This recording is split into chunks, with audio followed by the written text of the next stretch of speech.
Sure, everything is set up. Hello, boys and ghouls. Welcome to a very special interview episode of Dads from the Crypt. My name is Jason. As a longtime fan of Tales from the Crypt, the show, and the movies, and by extension, EC Comics, I, like many others, have had to come to grips with the fact that we might never get any new content. It has been 7 decades since the last EC Comics and nearly 28 years since Tales from the Crypt, the show, ended. However, all of that changed back in February when it was suddenly announced that EC Comics is coming back under publisher Oni Comics. Social media, message boards, and subreddits lit up like a Christmas tree because this July we are truly getting a present that we never expected.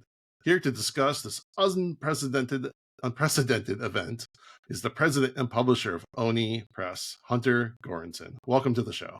Hey, thank you so much for having me. As I mentioned before, one of my great passions in life is EC Comics, so I am extremely excited to talk about nothing else for hopefully the next few minutes, if not an hour. Well, we got a lot to talk about, more than EC Comics, because I want to talk about you. Like every superhero, we all have a origin story, so I want to hear yours. Where are you from? Where'd you grow up? How'd you get into comics? Yeah, very briefly, I am from the Washington, D.C. area originally, which in the late 80s, early 90s was just rich with comic shops, and I grew up in a household that was extremely pop culture centric, so saw every R-rated movie in a movie theater between probably 1985 and 2000, and then went to the comic shop or bookstore or record store once a week for pretty much my entire childhood. And part of that was getting schooled up on comics. My dad had grown up in Brooklyn in the 50s, had fond memories of reading the original EC books off the rack himself as a wee lad. My brother was about 10 years older than me, and he was very into the cream of the comics industry at that time. So stuff like early Vertigo, Alan Moore's Swamp Thing, Neil Gaiman's Sandman, peak Claremont X-Men, the good stuff. And then because I was, 6, 7, 8 years old, I loved DC Comics, I loved Spider-Man, and I loved the birth of Image Comics to the core. So between those three elements, I pretty much got a full comic book education from the golden age onward by the time I was like 10 years old. Wow. That's a lucky kid right there. Raised right. Created in the lab. So someday, publisher of a comic book. Now, what were the earliest comics you remember reading? Earliest, I assume they were just everywhere. One of probably the earliest comic I remember reading is the John Byrne issue of Superman, where he kills General Zod with the kryptonite with an all green cover, because Superman had like a modified kind of suit on that Byrne had put him in to protect him from the K radiation or whatever, and the fact that Superman definitely nuked 2 other Kryptonians in that issue. So I still love Superman to the core, but I have a very, very, very special place in my heart for like the post-crisis DC universe. That was kind of like my first thing that I was very, very into. Sure. And then how, by extension, did you get into the comic book industry? So I think like a fair percentage of fans, like I had been pretty diehard into comics until about the time I was 13. Then I kind of like my collecting and interest went in a different direction. I got really into music, etc. And so I was out of comics until I spent 5 or 6 years out. I think I officially dipped out probably in like 97 or 98. And then what brought me back was the Sin City movie, I think in 2005 or 2006. I had never been a big Frank Miller fan, of course, but had never read Sin City when I was a kid. So I bought those books. And then from there, back to the comic book store every Wednesday. And then I'd been a journalist in Washington, D.C. That's what I studied in college. Journalism. Terrible time to be in the journalism industry in the mid-2000s, as you might imagine. So eventually I went back to graduate school. I moved back to New York to go to the new school. And while I was there, I said to myself, I love comics too much. I know too much about this to at least not take a shot at it. So I did the arduous Marvel internship submission process. I got the interview. I got the internship, and then from there, I've been working in comics steadily ever since. I got from that job that led me to being the head of marketing for Valiant, which like the relaunched Valiant Entertainment, which was in about 2010, 2011. And then once Valiant got acquired by an outside party in 2018, I went to go work at a production company called Hive Mind for a few years. And while I was there, they said, "Hey, comic book guy, you got any big ideas for things that we should make movies and TV shows out of?" And I said, 100% EC Comics. It's nothing has ever been done with it outside of Tales from the Crypt. And that led to us doing the Weird Fantasy TV show, which I don't think anyone will ever see, but had some magnificent behind the scenes work done that I probably shouldn't share too much about, but I can assure you, amazing. Some of the most proudest stuff I've ever worked on. So then 2 years later, fast forward a little bit, I'm the president and publisher of Oni Press, one of the most long-standing comic book publishers in the industry, and top of my list of things to do was some EC comic stuff.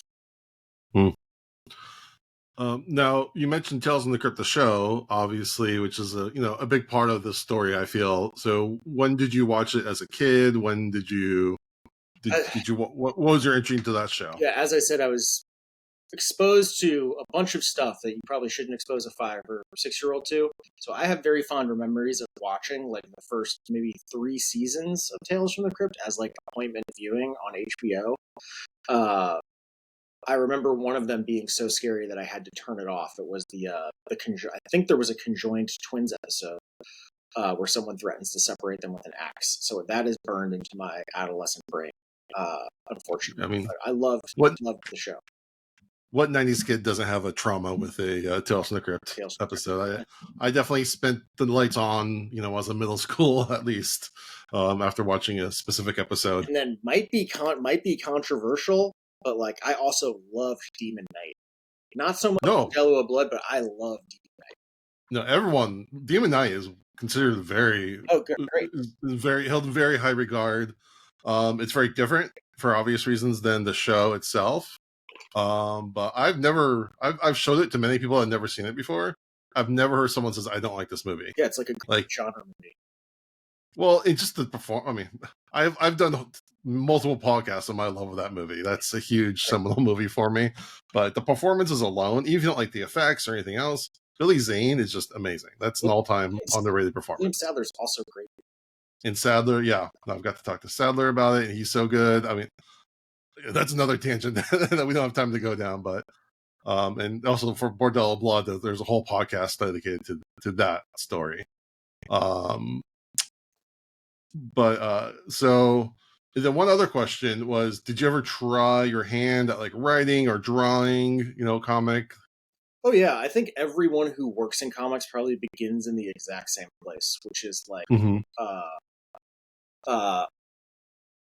when you're a kid, you don't really imagine that there's like business stuff happening behind the scenes. You know that you want to be an artist or a writer. So I'd always been like the quote unquote art kid, in my class or whatever. So I did want to be before I discovered my love of writing, which is what led me to journalism, I definitely wanted to be a comic book artist, and I spent years developing as an artist. Like I was, like every time I was in the AP class for art and did a lot of painting and figure drawing and stuff like that. And then to be patently transparent with you, and my brother will probably resent me for saying this, but when my brother went to art school, he was older than me and went to art school, and then he didn't really do anything with it. He went off he did some web design and did some other things, but like he never got back to that illustration thing. And from that tangential experience, it kind of occurred to me how hard it was to be an artist. You know what I mean? And so I got more into writing from there, but I'd always wanted to do comics. I've been paid professionally to ghostwrite some comics in the past that no one will ever know about, but I've done it. But I find my current role of just being able to like work collaboratively with writers and artists to kind of like figure out the best way to put their vision forward or work on a project like the EC books, where I'm not actually writing them, but we're playing a huge role in figuring out how we're going to roll them out, build them, and what the publishing plan looks like. Like, I think that's my gear, Yeah, I feel the same way. Like, I love, like, especially for music, I love music. I love just dueling a guitar, but I cannot play a rhythm to save my life. But it just helps my appreciation of that art. Or, filmmaking just hasn't been in my life plan, at least up to this point, but doing a podcast about it and learning more about it, being, talking about it has been my lane. So I definitely understand where you're coming from. Now, let's get into the big topic. How did this partnership come to be between Oni and EC? Yeah, so the world of comics publishing is a relatively small one, and as I said, I very briefly, the weird fantasy story is when I left a company called Valiant, and I said to myself, the folks who ran and founded Highmind, a guy named Sean Daniel, who's a very storied Hollywood producer, produced everything from Animal House and the Blues Brothers to Midnight Run to he's going to get angry at me for forgetting all of his many credits. But also like the Mummy franchise in the 90s, like a storied one of the best producers of the past 30, 40 years, just an absolutely insane track record. And his producing partner at the time, Jason Brown, they'd been attached to several properties at Valiant, including Shadow Man and Eternal Warrior that we've been working on. And so when Valiant kind of got acquired and wrapped up and I decided to take my leave of that, they said to me, hey, why don't you come work at Hive Mind? You know so much about comics. And to be honest with you, I grew up as someone who loved movies, obviously, went twice a week for the better part of my life. I never wanted to work in film and TV. If I had wanted to do that, I would have just gone to do that.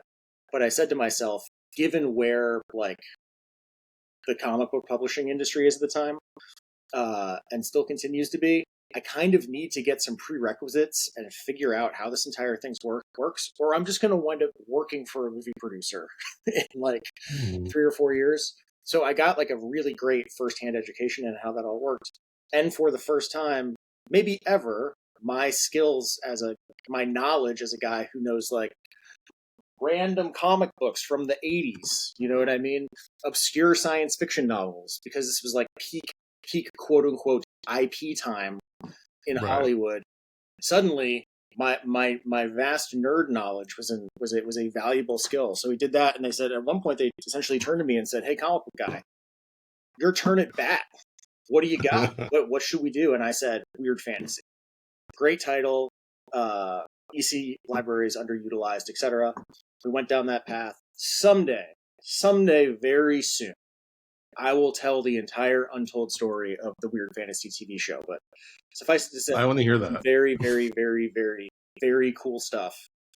Almost got to the 1 yard line behind the scenes before it exploded spectacularly. But while I was doing that, of course, the first phone call I had to make was to the EC estate, to William Gaines' Agent Inc. And so that's how I met Corey and Kathy Mifsud, who are William Gaines' daughter and grandson, respectfully, who are lovely people. Can't say enough great things about them, have been supportive of this endeavor. So fast forward a couple of years, when I took over as publisher of Oni, I got to talking with Corey and Kathy, and I pitched them my fervent vision for why we could why and how we should and could revisit BC in the modern day without making it a slavish nostalgia trip. Which I have to be honest, I think if anybody else was going to publish these books right now, you'd be getting Tales from the Crypt #1 with 142 variant covers. You know what I'm saying? So it's a big task. I cannot tell you the number of EC Comics related dreams I've had, stress and fever dreams about doing this, but it's coming from a place of deep reverence and deep love, and honestly what I believe to be deep importance for the significance of EC to the comic book industry. Now, so paraphrasing, what was your pitch? If you don't mind sharing, what was your vision? Yeah, the pitch is essentially this, which is nothing in comics ever dies. And one of the truly unanswered hanging chads we have is what would have EC become if it hadn't been chopped off at the stump by the Comics Code Authority in 54 through 56. And that burst of creativity that the new trend of EC represents was really such a finite period. It was 5 years, right? And we're still talking about it today. People are still homaging covers. Company still wins 2 Eisner Awards every year, it seems like.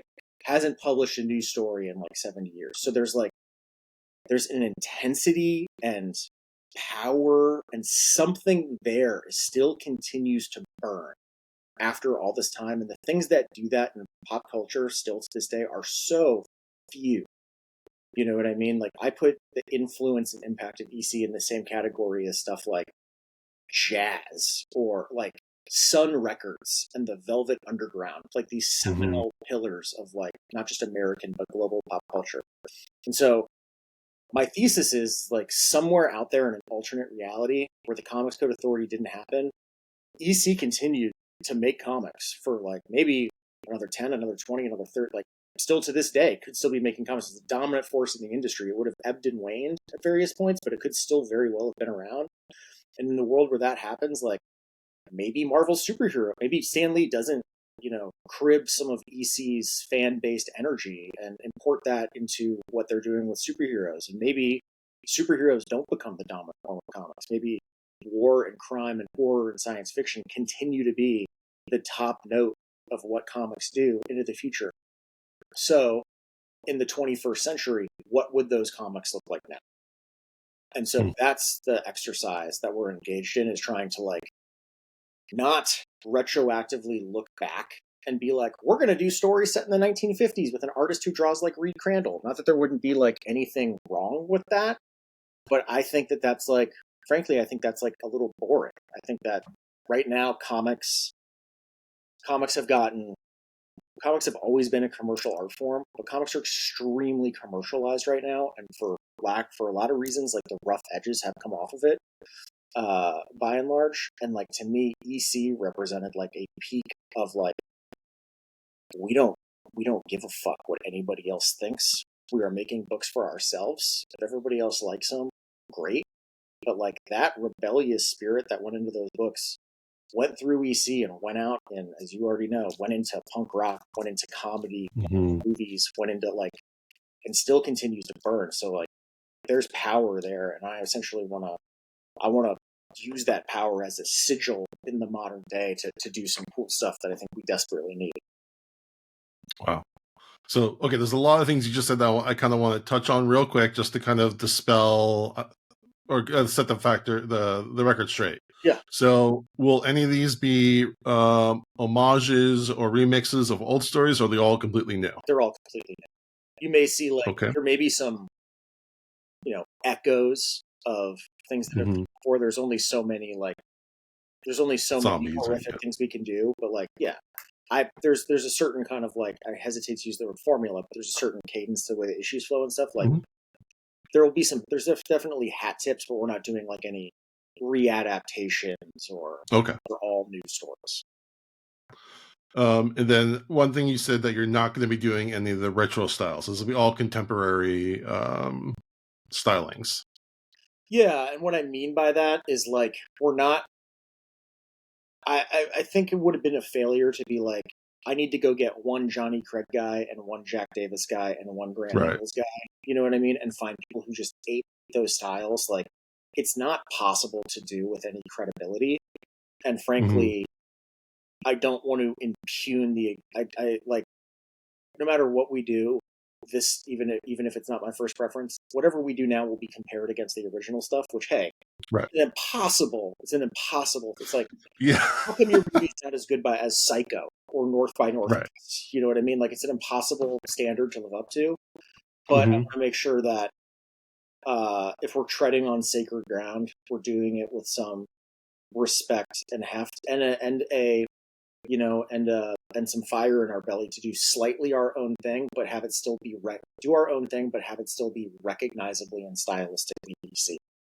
So that's a difficult act to walk, and we'll see how it goes. I think that by the time we're into like the 4th, 5th issues of some of these books, we'll be there. But like, there'll be some stuff that people react to in the first couple issues, no doubt. I fully expect that. So were there any other parameters or directives that you put on, or the Gaines estate wanted you to have when doing this endeavor? The parameter that we gave ourselves, and this is not kayfabe or bullshit or whatever, was like, hey, our culture's replete with EC pastiches and homages, right? That's what Creepshow is. No offense to the people who make Creepshow or our friends at Skybound who make the comics. But every single EC pastiche and homage, of which there are dozens, if not hundreds, if not thousands, does the same thing, which is it's like, yeah, it's really easy to have a guy in a Santa suit like pick up an axe and then cut off someone's head and put it in a box, and then have that be under the Christmas tree or whatever. What stories like that miss, and what often for some reason has gotten somewhat tamped down, I guess, in the historical narrative, although I guess it's still very much there, but people often, neophytes glance over when talking about EC, is that EC married that kind of like intensity to also like an incredibly strong socio-political cultural edge. And so that's what we're going to do.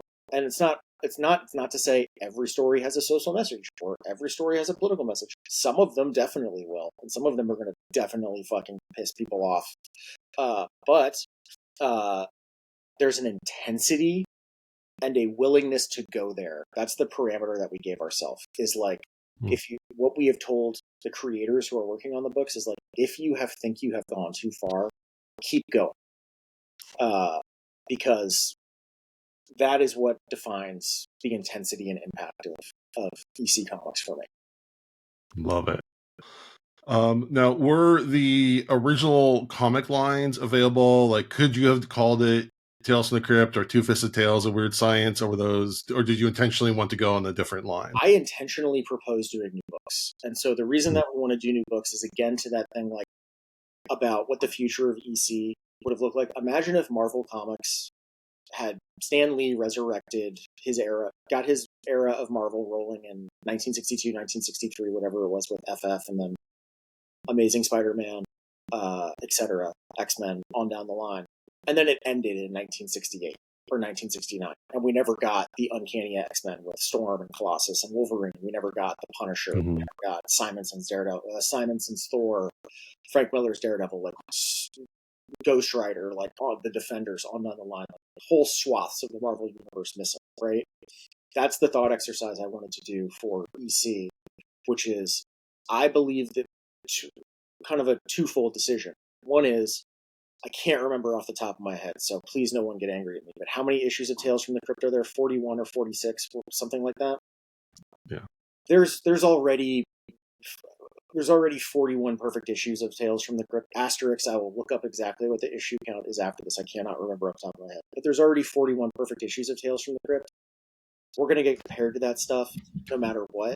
And frankly, as an EC fan, I would prefer not to live in a world where if this isn't a massive success, or if it isn't to everyone's taste, where like we haven't sullied the legacy of Tales from the Crypt by doing a less than stellar relaunch. You know what I mean?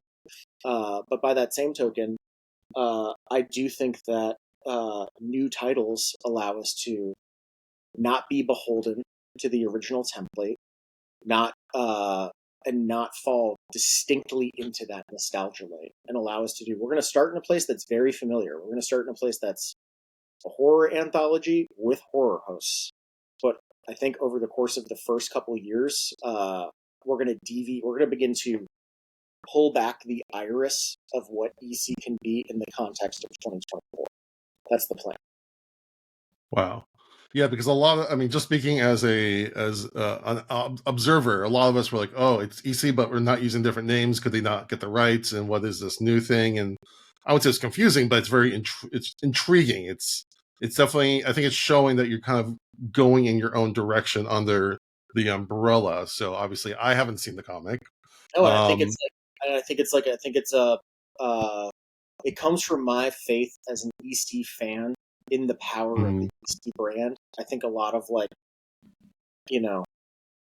I think anyone who was purely into figuring out what trademark can I get to sell the most comics in a given month would be like, it has to be Tales from the Crypt. You know what I mean? And for me, right, I think that's just boring. I think it's boring. I think it would be boring to do that. Yeah, again, you're thinking the average person would think, well, you'd want that name, but it's more bold to strike on your own. So I think that's giving me a lot of.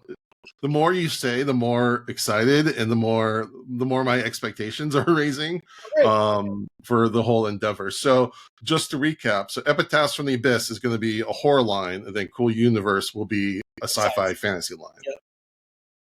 Just Okay. science fiction. I'm sorry? Just sci-fi for Cruel Universe.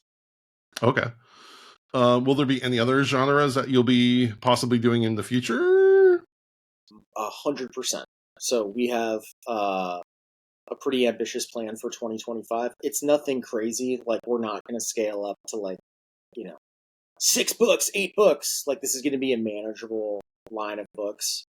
But I do think it's important to, again, I think any other publisher doing this would be like, it's EC, we're going to do the horror book. That's the safe, predictable thing to do. It always sold the best. That's what we're going to do.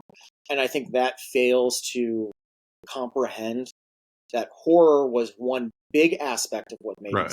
EC work, but just one facet of the diamond. And EC really was like a composite of satire, science fiction, war, crime, horror, some places where those things bled into one another.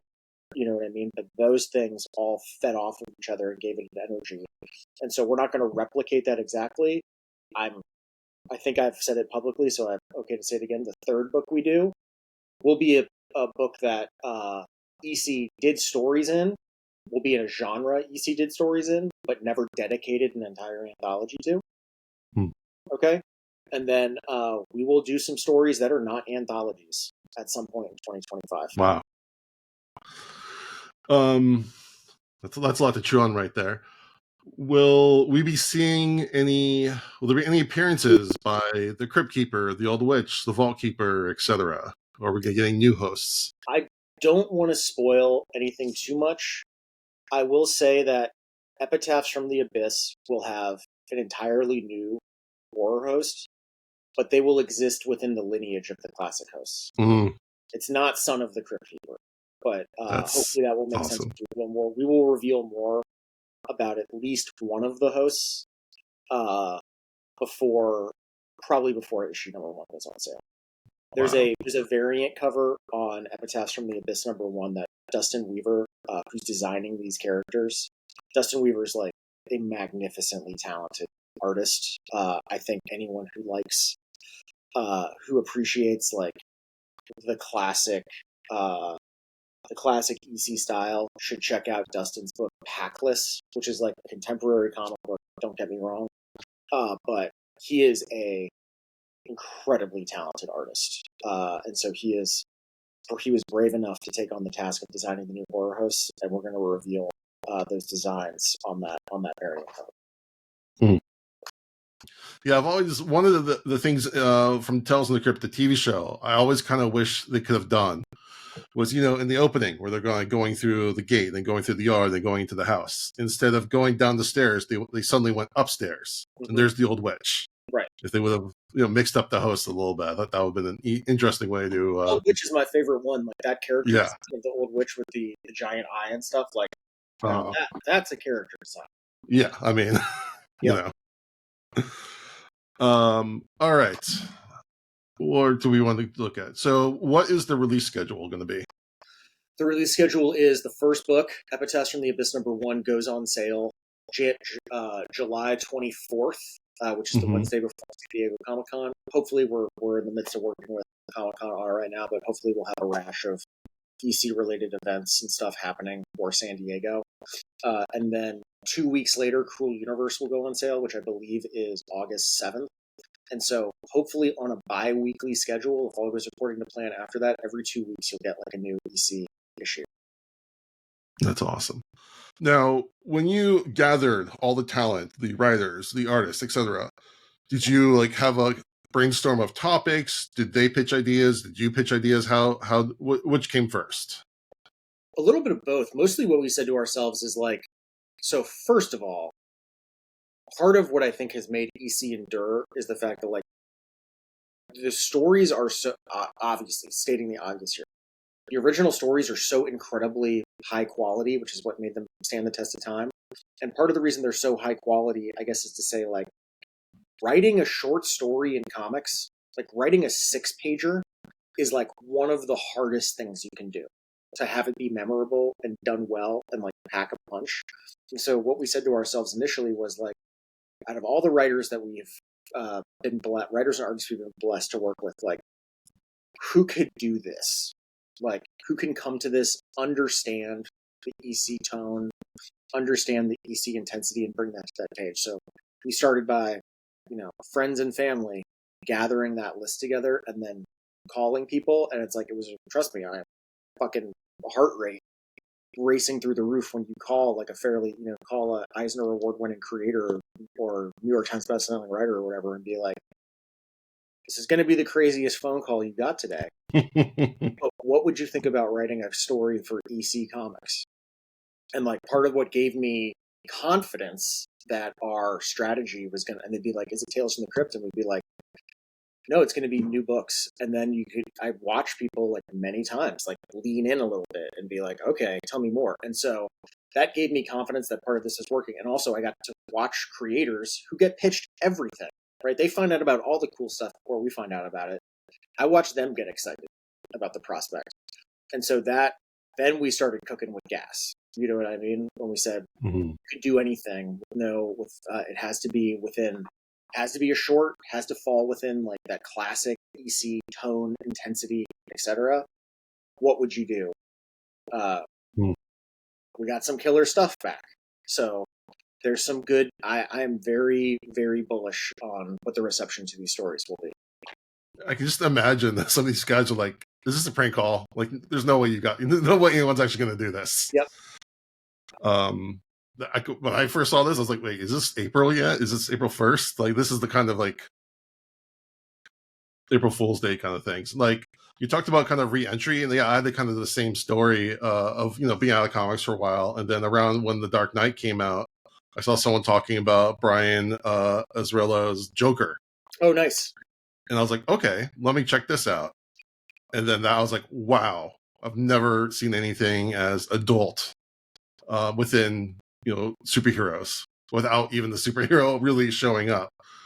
And now we're blessed to have both Brian and Lee Bermejo contributing to this, which that's just blowing my mind that those guys are, I can't even imagine what they're going to do with this.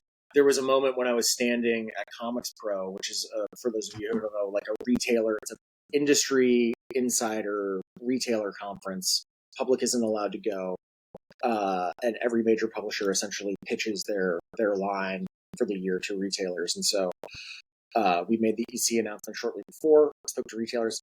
I've been working in the industry for about 15 years. I've never seen retailers more excited for something than the EC announcement. So again, my confidence swelled, but also I would say there was a moment when I was like standing in front of the list of people who we have working on this, and I'm standing between like Lee Bermejo, Greg Smallwood pieces, and I was like, this is just truly like a bounty of riches. Like these are such insanely talented people who've decided to follow us into this foxhole that I couldn't be. I'm pretty proud of it. Awesome. All right, another couple more procedural questions. Are there going to be any collected editions, deluxe, oversight, hard copies? Those kind of things. It's too soon to say exactly. I'll just be honest. Like the way that the market works is you have to solicit your trades and stuff like pretty far in advance. I think what we're going to do, and I fully reserve the right to pivot off of this, but I think what we're going to do is we'll collect, obviously, the initial volumes of the series as just standard trade paperbacks at like a reasonable price point. 4, 5, 6 months after the final issue comes out, whatever the manufacturing timeline is to get them done. And then once we've built like a corpus of a nice chunky piece of content, then we're going to go do the big deluxe hardcover. And I only say that because that's what I like. Right. Yes. I understand. So like, I don't want to do like 4 or 5 issue hardcover. I want people to read the books. I don't want the price to be prohibitive, and hardcovers just cost more. So if you're reading the books and you love them, we're definitely going to give you an option to do like a big chunky hardcover at some point, probably with tons of back matter and stuff like that. But that's the tentative plan. Right now, we're kind of working on that monthly publishing schedule, but that's the rough draft. Sure. All right, another question. Obviously, some of the Oni comics have already been put into movies and other mediums, Scott Pilgrim, Atomic Blonde, etc. would it be possible to have some of these go into another medium, television, otherwise, streaming Yeah, show? 100%. It is totally possible. I will say this, though, which is as someone who has been in this business for a good chunk of time and has worked on both sides of the fence, I'll be honest, and I'm going to be direct. The only fucking thing I care about, or that anyone at Oni cares about, is the quality of these as comics.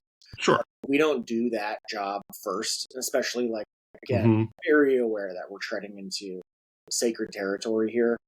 Uh, uh, this is, I can easily see, without having the new books in your hands, how reviving EC in any capacity could be considered borderline sacrilegious for comic book fans. You know what I mean? I would be skeptical if I wasn't doing it myself. Like, we're taking this with a lot of import and sincerity and reverence to make sure we get it right. But also, again, without trying to be like slavishly beholden to what happened Sure. in 1954. So that's our primary concern. And like anything that happens after that will be wonderful and we'll be excited to talk about it. But I am a comic book person. We make comic books.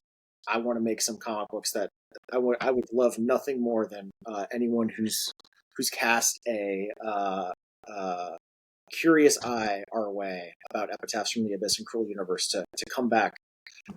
I hope I can talk to them in a year and say, what did you think? And I hope they say, you did a pretty good job. That would be the best I could hope for. Maybe we'll have you back in a year and we'll revisit. But and again, obviously we want the comics to be the best that they can be before we even talk about those other means. But it's more just I want that kernel of hope that maybe at some point they'll be like, okay, let's get Danny Elfman back on this, and get Alan Gill together, and see what we can do. Get the old band back together. Okay, now I pulled a quote from your editor-in-chief, Sierra Hahn. She said that EC Comics redefined what comics could be with shocking, confrontational, brilliantly crafted stories that challenge the existential issues at the center of American life: censorship, racism, sexism, nuclear proliferation, and more. Great quote. Totally sums up what EC Comics, brought to the table. Yep. How will these new series? You touched on this a little bit, but maybe I don't know if you want to go any further. How will the new series address the modern day existential issues of American life? Which we got a lot. You know what I mean? We got a lot of them. So there's like very strange parallels between what American society was going through in the early 50s and what we're going through now. And there's some direct parallels and there's some wholly new issues we're grappling with. But we're a culture and a society that is pervaded by existential issues right now. The environment, technology, the rise of AI, absolutely dysfunctional political atmosphere, international tensions, nuclear war, like things that were off the table for like most of our childhoods or whatever they're back on the table in a way they weren't for the past 70 years. So we don't start from the premise when we're figuring out what the stories are going to be or working with the writers to bring their ideas to life. We don't start from the premise of like, what's the message that we need to get across? We do not do that. We start from the premise of you have this fucking killer idea, and sometimes they're already melded together from the beginning. And some stories are just, I think all of the stories we're working on have something to say, and I think all of the original EC stories have something to say. It's not all ripped from the headline stuff. But it's There's like a morality to it. You want them to be hugely entertaining, but not preachy. You know what I mean? And so it's a really fine balance. So that's how we're fine tuning it on like a story by story basis. To be honest with you. Yeah, I can just see you. If I were you, I would just start printing T-shirts that says EC Comics was woke 70 years ago or something, just to like counter what you know you're going to be hearing. Sometimes when you try to describe it to people, they almost don't believe you. But like, this is one of my like original. One of my original ones from childhood that I have an entire wall that you can't see over here of EC reference that I've been using, and like there's this story from Shock ends with like, yes, safe behind their massive prejudice, these hooded peddlers of racial, religious, and political hatred operate today. Mind you, they are shrewd and ruthless men. such as those in our story, how long can we stay cool and indifferent to this threat to our democratic way of life? 1953. You know what I mean? No, I think we've quoted that specific one on our show before. It's amazing how some things change and some things don't. Yes. All right, now here's kind of the ultimate question that I wanted to really ask you. Okay. Is it intimidating? Does it strike fear in you to see your name mentioned next to Max and William Gaines? Yeah, man, it's the most fucking intimidating thing in the entire world. And actually, like, as this became a reality, like, you know, like, as you say it right now, like my I get goosebumps. Like it goes back not just to the lineage of EC, and part of why I think why I think all of this is, there's almost like there's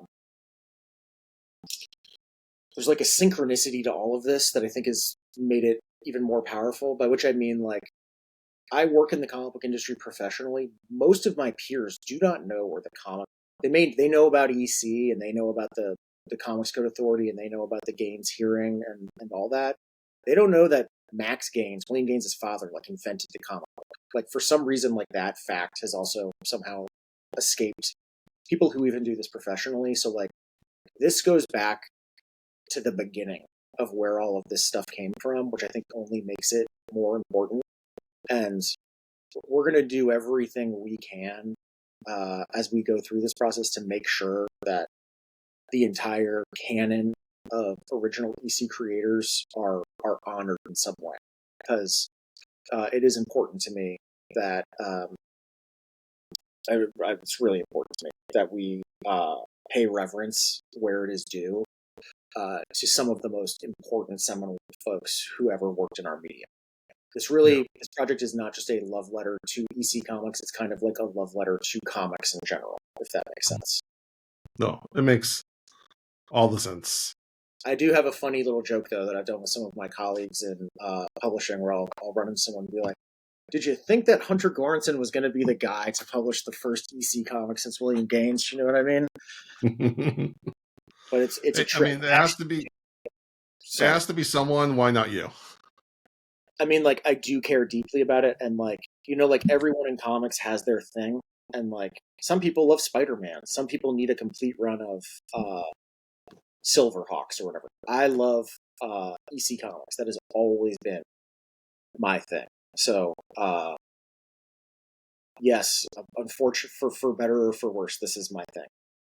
I mean, as someone who, you know, started a podcast 3 years ago, you know, with just a couple of friends, and, you know, it's like if it's available, why can't you try it? And then, you know, you might fail, you might succeed, but at least you'll be the one to try. Yeah, so, and, like, nothing in comics ever dies. And so, like, we live in an industry, like, I've had conversations with people from other industries to be like, that other industries that on paper are, like, more successful, generate more revenue every year, what have you, who say, like, you know, if you release a new video game, right, it can make a lot of money. But people finish playing it, it goes back into their Steam account or whatever, and they don't think about it, like, ever again. And over here in comic book world, we're still talking about whether or not the Green Goblin broke, or whether or not Spider-Man broke Gwen Stacy's neck when the Green Goblin threw her off the Brooklyn Bridge, like, in 1972. Right. You know what I mean? So, for some reason, there's, like, a stickiness to comics that never goes away. And I don't think a lot of, like, EC bled out sideways into, like, Warren and Creepy and Eerie and Fantagore and, like, you know, Alien Worlds and Twisted Tales and Pacific and, like, all that stuff on down the line, and 1,000 other things beyond that. But, like, we never really tied off the end of EC. It's always been this kind of, like, you know, hurtful moment almost for the comic book industry, what happened. And there's a lot of, like, unfulfilled demand, hopes, dreams, desires there for some reason. Yeah, I mean, it's almost like a cycle when you think about it, because, you know, the comics ended 70 years ago. The show came on 30 years ago. About 40 years after that. And now here we are 30 years after the show ended. Yep. I don't know if it's like if it's this thing that's just gonna come in cycles, kind of come. I mean, obviously, I want yours to go as long as possible, but that society kind of needs to rehash and say, hey, let's take a look take a look around, take stock for a moment here. Pop culture does run in cycles like that, and like for better or for worse, I did go through I did work through a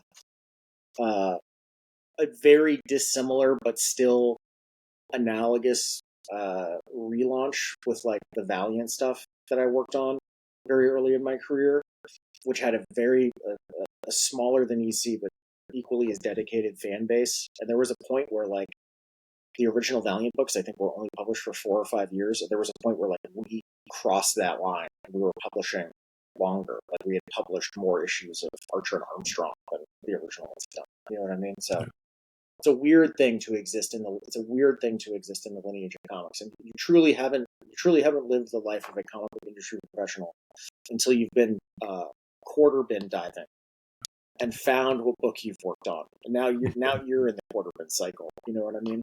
Right. Well, we're almost out of time, so I want to ask you our traditional closing question. Here at Dads from the Crypt, we all give dad advice, sometimes helpful, sometimes silly. But what dad advice or mentorship advice would you like to give our audience? Oh my goodness. I have 2 kids myself who have been resistant to becoming inculcated to comics, but I do have one rule that my parents passed to me, which I've tried to enforce for my children, which is obviously no one wants to spoil their kids. You can't get them every single toy they ask for, every single video game, whatever. But in the interest of keeping them curious and reinforcing their reading skills, we have any book you want, anytime, it's yours policy. So that has always worked. I have 2 kids who are fantastic readers. I don't care if it's not Tales from the Crypt or Vault of Horror. If they want to read Wings of Fire, that is completely fine. And that's worked for me. I hope it works for them too. That's awesome. No, I found my son up at like 11:30 last night reading Dogman comic books and Captain Underpants. That's his thing. So I love that he's reading, but at some point I'm like, well, you gotta go sleep. You got school in the morning. But no, that's great advice. And you can always look for the library, look for the secondhand market, so it's more affordable. Or sometimes it's good for them to wait or earn something and save up for it. Big believer in the used bookstore. Nothing. Mm-hmm. Few more fun. Comic book store, used bookstore. That's a Saturday right there. Yeah. So I have like a whole every time they want something, I'll take a picture of it so they have it to remind themselves. Nice. So, all right. Well, thank you so much for coming on the podcast. Tell people, can they start pre-ordering the comics? If so, where and how, etc. Yeah, there's going to be, you can pre-order Epitaphs #1, like right now at your local comic book store. Pre-order solicitations for Cruel Universe #1 will be live at the end of this month. So by the beginning of June, you'll be able to order everything for the first couple issues. I'll break some news right here because I do think it should be going live maybe tomorrow. So like we're going to send out I'm going to send out an egregious amount of promotional material to comic book stores. So there's like super cool posters designed by Ryan Hughes with the new cover art for each book going out to stores. There's a Cruel Universe one and there's a Epitaphs one. And then we're sending out pre-order postcards to the stores that have a new, unseen, very provocative piece of EC Comics cover art. It's one of the covers for Epitaphs 2 by an artist named Adam Polina. Very talented guy. He's very provocative. It's got Leroy lettering on it. You're going to love it. But you can, if you get one of those cards, you can literally check the back. It says, I demand Epitaphs from the Abyss #1 be added to my pull list. I demand Cruel Universe #1 be added to my pull list, or put every damned EC comic on my pull list. And then you just fill out your info, give it to your retailer, and they will set you up. Send me one. I'll do it. Cool. All right. Well, again, thank you so much for coming on. Like everyone, I was optimistic, but now I'm sold. I'm brimming with hope about this project. I really appreciate it, and like again, we're coming at this from a place of like, on one hand, great reverence, and on another hand, like some fire in our belly to show what we got. You know what I mean? So, thank you for giving us a chance. Anyone who's curious about the books, pre-order them with your local comic book store. That's the biggest show of confidence that we can give in today's comic book market. And if you ever have any questions, please feel free to hit up Oni Press directly on social media. Or if you're in the EC Fan Addict group, you can literally just @ me and I will try to respond to your question. Okay? Awesome. Well, thank you so much and have a good day. Follow Dads from the Crypt on Facebook, Twitter, and Instagram, or I will follow you to the grave. No, seriously, you really should watch. But be careful what you ask for. You may get it.